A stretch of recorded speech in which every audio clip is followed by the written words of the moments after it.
And that's why we're going to talk a little bit more now. The next topic we have, how actually we can create environment for ourselves so that it will be a little bit more easier, and we're going to be more confident when we start and do something new. So let's go to the next topic we have for today, which is we're going to talk about reflection. So before we start creating something new, first, a great idea is to reflect on what happened.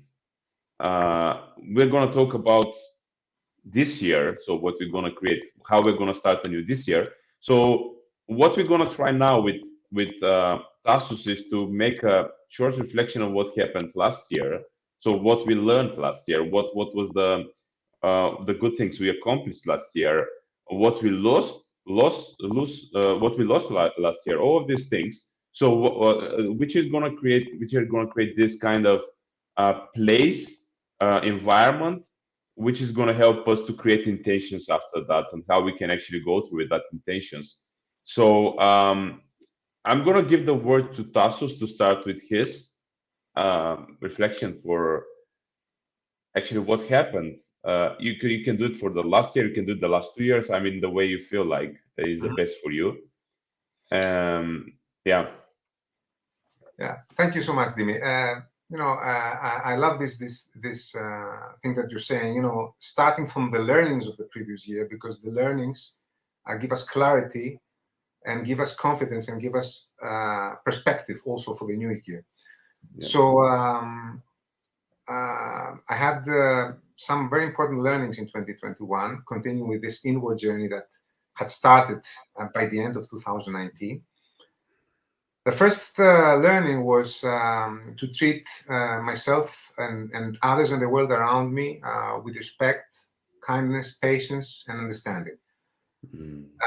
And this came out because several times during the year in certain collaborations that created stress in me or created anger in me because nothing was going on, promises were not being kept. I found out, that just changing my own energy and being, respecting and being kind to myself first of all, but also to others, and respecting their journey, their style, be kind to them, and be patient and understanding.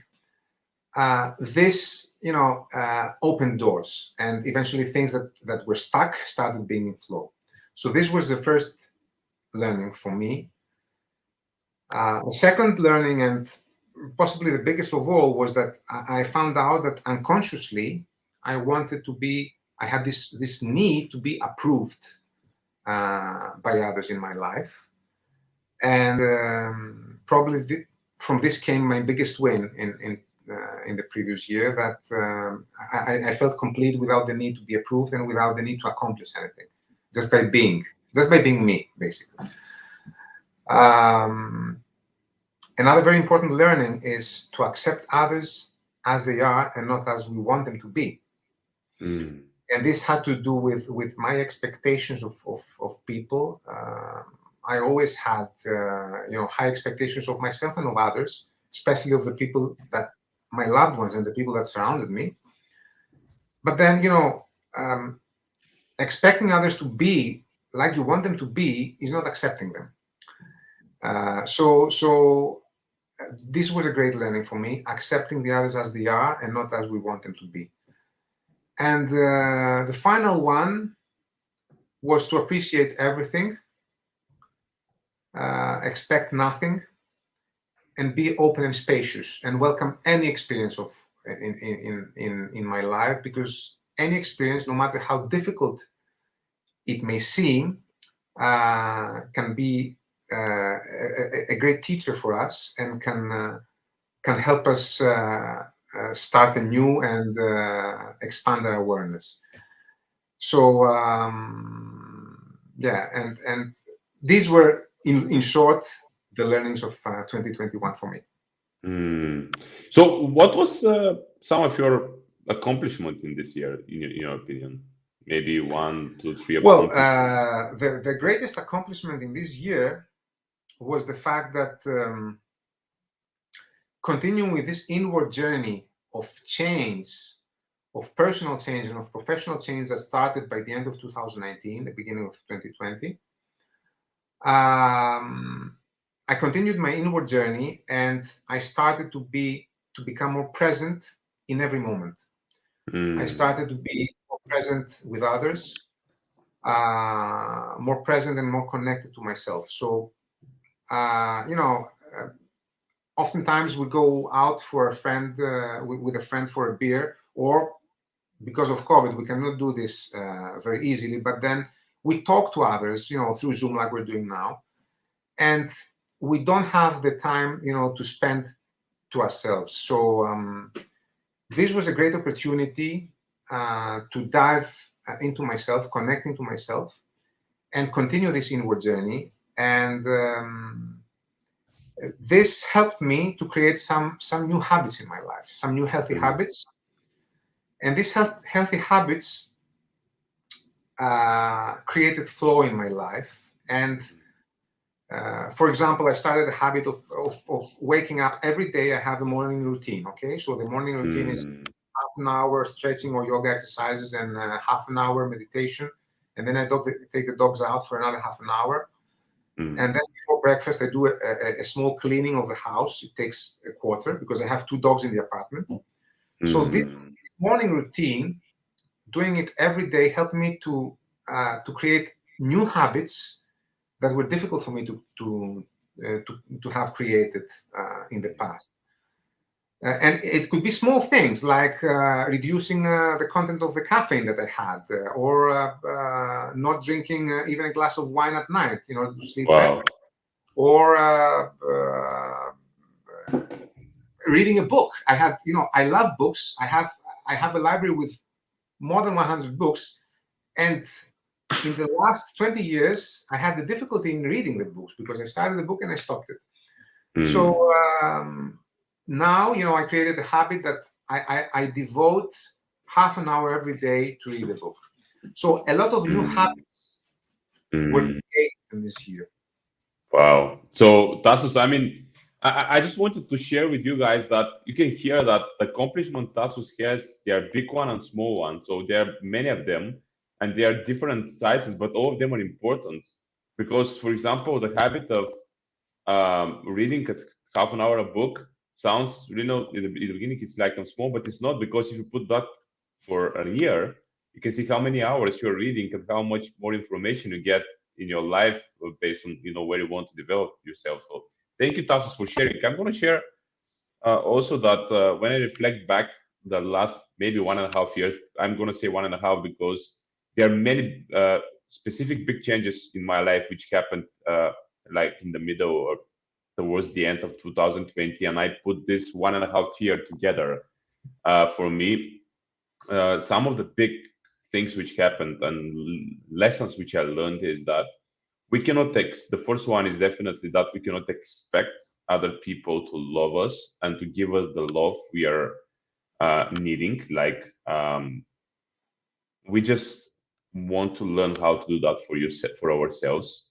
It's a big one, and it's part of not part, but my chapter in the book, which we have together with you, Visionary Male Leader. It's about self-love. So a big realization for me was that actually it's not about the other person, it's about the love, it's about the emotional connection you want when it comes to intimate relationship, because that was one of the biggest changes I had as well um, uh, in this period, and realizing that I can do that for myself. I can really give myself a big part of the love I want and I need. It was a big change, big breakthrough for me in my life. And that helped me not only in my personal life, but also in my professional life. And I would say that the big accomplishment which I got in my coaching practice was very big part of that was learning to be with myself in this way, to be compassionate, to be loving, to be understanding towards myself. Um, it's a big one. I mean, another thing is that we we cannot expect people to be in our life until the end of our life. What I mean by that is, in this period, I had to let go of some very close people in my life. for different reasons. But the realization that, and I also had this metaphor on that I see now life as you're in your own train and you're traveling through your life, and in some place, some people are coming up in your train and they travel with you, but at some point they just go, and sooner or later everyone will go. And realizing that helps me to. I still have grief, which is normal when I let go of some people, but but it is with a little bit more understanding and grace when I go to that right now. That it's normal to do that. It's that from the beginning until the end of our life, the only person who is going to be there is me. And realizing that maybe sounds simple, but it's not, because that can change totally your experience of life. And it's not only about people, but about also, you could say, money, about experiences in life, about the place you live, that it won't be maybe until the end of your life you're going to be in one place. All of this creates a little bit more understanding, and that helped me a lot to move through life right now and to be more courageous and more decisive in life. um, and another thing is that I totally realized, I mean, I knew it before, but the moment you start valuing yourself uh, more, you start seeing how the other people value you more as well. Your friends, your family, women or men, it doesn't matter. It depends of what kind of gender you are. Um, your clients.